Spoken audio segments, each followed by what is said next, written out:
How to find group custom notification settings on WhatsApp. Hello guys, in today's video I'm gonna show you how to find group custom notification settings on WhatsApp. First thing, go to WhatsApp and here just select any group you want, like this one, and then click on group profile and scroll down.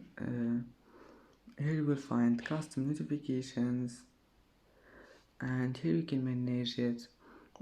Just click here and you can manage here anything you want, and that's it. Now just manage anything you want and go back, it will be saved.